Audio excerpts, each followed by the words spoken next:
ఇప్పుడు ఎస్ఐఆర్ అని మాట్లాడుతున్నారన్న. ఇప్పుడు బెంగాల్ ఆమె మమతా బెనర్జీ కూడా ఎస్ఐఆర్కి వ్యతిరేకంగా దాదాపు ఏదో 62,000 ఓట్లు ఎట్లా తీసేస్తారు మీరు అని చెప్పేసి ఆమె ఇంతకుముందు వచ్చి వాదిస్తున్నది. అది అని బాగా వైరల్ చేస్తూ ఉన్నారు. ఆమెకు ఆర్టిఫిషియల్ ఇంటెలిజెన్స్ ద్వారా మీ లెక్క నల్ల కోటు కూడా వేసి ఆ ఫోటోలు కూడా బయట బాగా పబ్లిష్ చేస్తూ ఉన్నారు.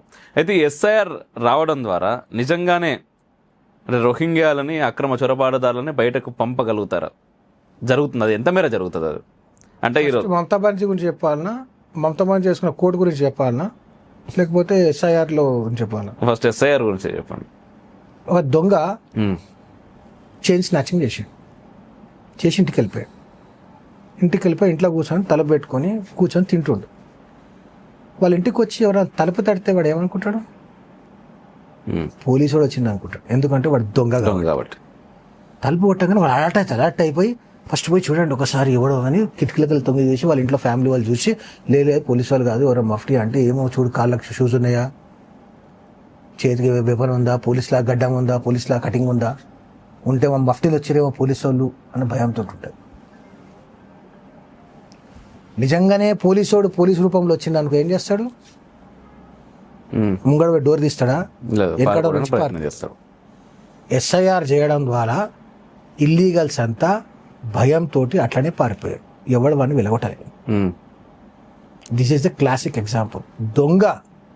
దొంగతనంగా వచ్చి ఇల్లీగల్గా వచ్చి ఇక్కడ ఇల్లీగల్గా ఉంటున్న వాళ్ళను జనరల్గానే వెరిఫై చేయడానికి లీగల్గా వచ్చే వాళ్ళని చూసి ఇల్లీగల్ పారిపోయాడు.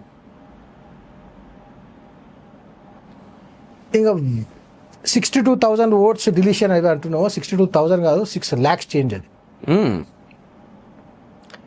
6 lakhs చేంజ్లో ఐదర్ రిలేషన్ మ్యాచ్ కాలేదు, ఐదర్ వాళ్ళ ఫాదర్స్ నేమ్ మ్యాచ్ కాలేదు, ఐదర్ వాళ్ళ అడ్రస్ మ్యాచ్ కాలేదు, ఐదర్ వాళ్ళ ఏజ్ మ్యాచ్ కాలేదు, ఆర్ వాళ్ళ రిలేషన్షిప్ మ్యాచ్ కాలేదు, లాస్ట్కి వాడు ఇండియన్ అని కూడా మ్యాచ్ కాలేదు.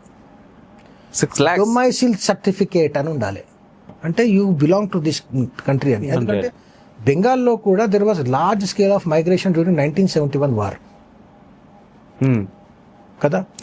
ఆ టైంలో ఏం చేశారంటే there was particular process to issue domicile certificates. Bengal అంతా ఒకటి అయిపోయారు కదా. చాలా మంది అక్కడ వాళ్ళు అరాచకం చేసిరు. పాకిస్తాన్ చేసిన అరాచకానికి తట్టుకోలేక వలసలు వచ్చేసారు. ఆ వలసలను తట్టుకోలేక ఆ వలసల వల్ల నేషనల్ సెక్యూరిటీ థ్రెట్ అవుతున్న కారణంగా హ్యుమానిటేరియన్స్ గ్రౌండ్ పేరు మీద ఆ రోజు అప్పుడున్న ప్రభుత్వము 1971 వార్ చేసి పాకిస్తాన్ ఓడగొట్టి లిబరేషన్ చేసిన తర్వాత ఎంతమంది పోయినరు? ఓడిపోతాడు. చాలా తక్కువ స్థాయిలో ఉంటుంది. నువ్వు టెంట్లు వేసి భోజనాలు పెడితే వాడు వాళ్ళ ఇంటికి పోతాడా? నిజం. సో అట్లాంటి కొన్ని కారణాల వల్ల there was domicile certificate issued. ఆ డొమైసిల్ సర్టిఫికేట్స్ ఉన్నాయా లేవా వెరిఫై చేసి అవి ఒరిజినలా కాదా. అందుకొరకే ప్రతిసారి ఎస్ఐఆర్ మీద పోయినప్పుడల్లా వాళ్ళ కొత్త సర్టిఫికేట్ని చెప్తున్నారు. ఫస్ట్ ఆధార్ కార్డ్ మ్యాచ్ చేయాలన్నారు, తర్వాత ఓటర్ కార్డ్ అన్నారు, పాన్ కార్డ్ అన్నారు, రాష్ట్ర ప్రభుత్వం ఇష్యూ చేసినటువంటి సర్టిఫికేట్లను మ్యాచ్ చేయాలన్నారు. ఏది మ్యాచ్ చేసినా నువ్వు ఇండియన్ అయితే మ్యాచ్ అవుతుంది, ఇల్లీగల్ అయితే మ్యాచ్ అవుతుంది. లీగల్ అయితే మ్యాచ్ అయ్యేది. ఇల్లీగల్ కాబట్టి మ్యాచ్ కాలే కాబట్టి వద్దన పొమ్మనకున్నా అని 30,000 మంది 40,000 మంది పరారై వెళ్ళిపోయారు. పోయిన వాళ్ళు భారతదేశం దాటిపోయిన వాళ్ళు చాలా తక్కువ. భారతదేశంలో వేరే రాష్ట్రాలకు ఎక్కువ మంది ఉన్నారు. మన రాష్ట్రానికి కూడా చాలా ఎక్కువ స్థాయిలో వస్తున్నారు. చాలా భయంకరమైన నిజాలు వచ్చే అవకాశం ఉన్నది. నిద్రపట్టదు.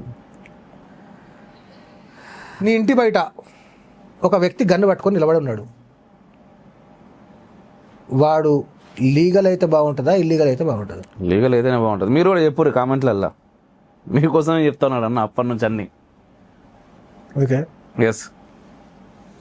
ఎందుకు కంపల్సరీ లీగల్ ఇల్లీగల్ అంటే ఈ దేశ చట్టాలు చెప్తున్నాయిగా ఓపెన్గా. ఇక్కడ లీగల్కే రైట్ ఉందిరా, ఇల్లీగల్కి రైట్ లేదని. నేను సభలో చెప్పడం కూడా అదే, మేము లీగల్ మాకే రైట్, మీరు ఇల్లీగల్ మీకు రైట్స్ లేవు అని కదా. ఈ ప్రయత్నం అంతా ఏంటంటే జనాలను మేల్కొల్పి, ఈ మేల్కొల్పిన జనాలందరూ ప్రభుత్వాల మీద ఒత్తిడి తీసుకురావాలి. వాళ్ళు ఐడెంటిఫై చేసి డిటైన్ చేసి పెడితే సెంట్రల్ గవర్నమెంటు డిపోర్టేషన్ ప్రాసెస్ చేస్తుంది. అంతేగాని సెంట్రల్ గవర్నమెంటే అన్ని చేయాలంటే స్టేట్ గవర్నమెంట్ దేనికి? ఇది ఫెడరల్ స్ట్రక్చర్. స్టేట్ గవర్నమెంట్ మీద కోర్స్ చేయలేదు.